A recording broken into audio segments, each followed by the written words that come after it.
apat na representatives ng Pilipinas ang sumama sa MPL Invitational 2023 at ang nagharap sa Grand Finals ay isa sa mga never-ending love story / rivalry ng RSG Philippines at Echo Philippines. And for this matchup, RSG ang nanaig sa huli. May talong bagay akong napansin na sa tingin ko ginawa at naging dahilan kaya natalo ng mga Raiders ang mga Orca sa muli nilang pagtutuos.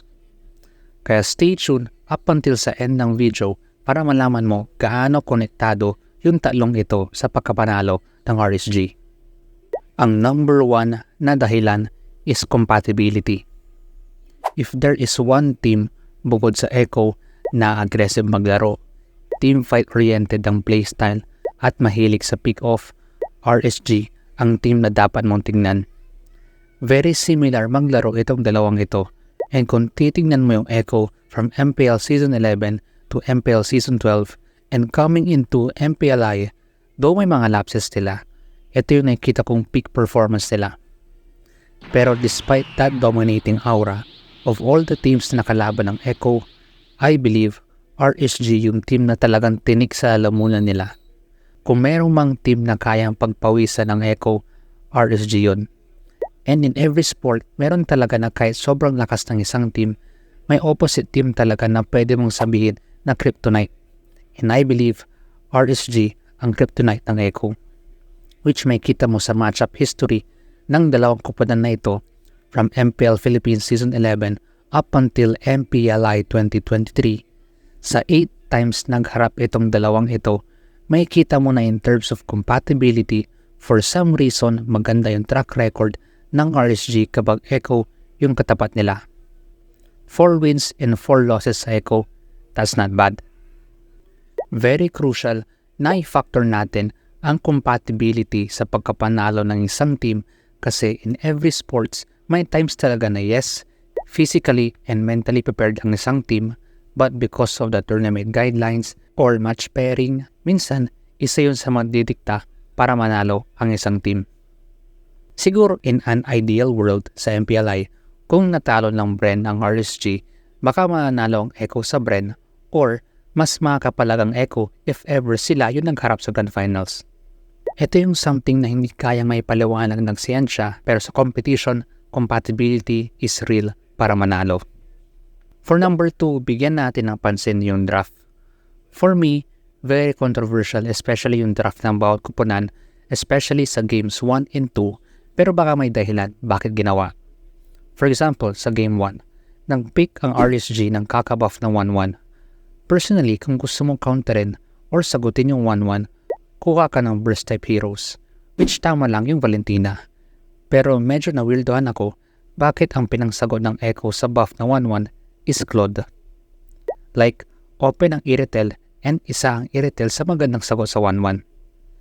Lalo kumuha ng Pakito at Kaja yung RSG. Mas safer ang Iritel para if ever habulin siya ng Pakito, ultimate plus sprint ng Iritel, buhay na yun.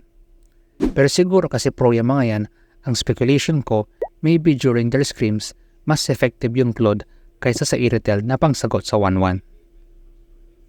Pero nangyari yung kinakatakutan ko nung pinik yung Claude, which may kita mo paano mahaharas ng Pakito yung Claude not only once, but twice.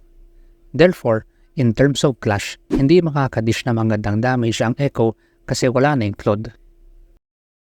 Ito yung isang example bakit mas prefer ko yung Iritel bukod sa maganda siya sa 1-1, kaya niya makipagsabayan sa Pakito, which dito, kahit hinahabol siya ng Pakito, Iritel pa yung nakapatay. Echo din yung gumamit ng Pakito against sa Iritel, and kita mo si Sanford pa yung napasama. So, akala ko talaga sa next game, hindi na ipangtatapat yung Claude sa 1-1.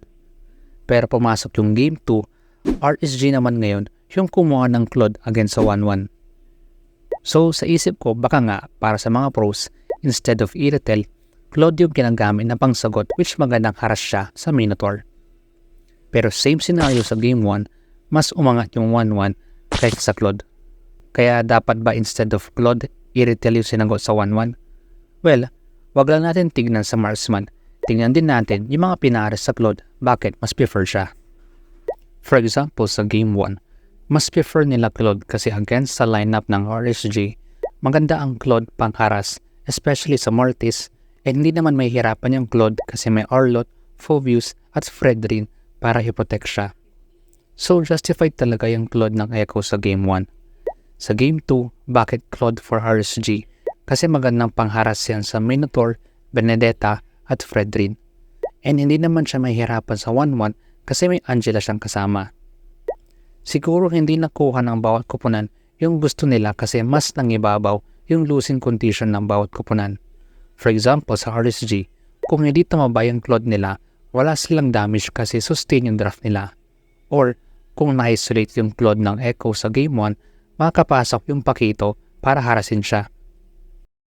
Pero dito natin nakita yung understanding ng RSG sa draft na piliin yung mga magpapanalo sa kanila, which may kita mo sa Game 4, Martis yung prinayo nila, kinamay yung Claude pang counter sa carry, at agarang kinuha yung Pakito, which maganda yung laro ni Nats with this hero.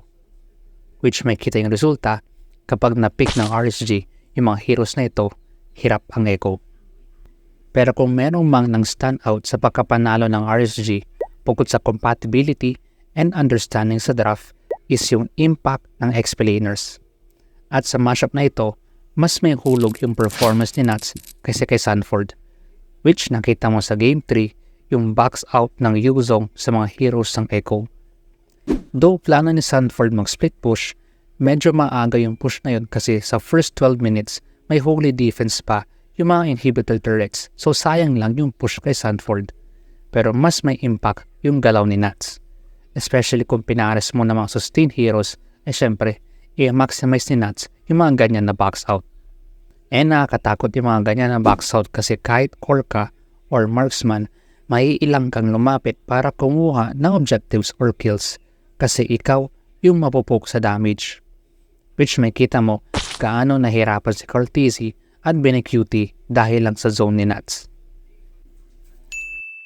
Especially yung Game 4, oh my gosh kako, kawawa yung Khalid sa Pakito. Kaya nung nakita ko yung performance ni Nats compared to Sanford, doon ko nasabi na kapag ganito yung performance ng player na ito, kahit Echo, di kakayanin yung RSG. So ako yung analysis. Though marami pa dapat i-analyze dito, especially sa draft at in-game mechanics ng bawat teams, pero itong tatlo, yung nakita ko naging edge ng RSG against sa Echo sa Grand Finals ng MPLI. Especially yung performance ni Nats. Yan yung literal na ML si Kuya mo Nats. And that's something na special. Yung lalabas yung best performance ng isang player, walang analysis, speculation, or explanation ang pwede makakapagsabi kapag yung player maganda yung laro niya. Though, pwede na ba natin sabihin na kryptonite ng Echo yung RSG? Hindi natin alam. Check mo itong video na ito, nabigyan ako ng konting insight paano tinalo ng RSG yung Echo, especially yung pagputol nila sa win streak ng mga Orca. Comment your thoughts below. Pakinggan natin yung mga yan. Thank you. Hama place. Let's go.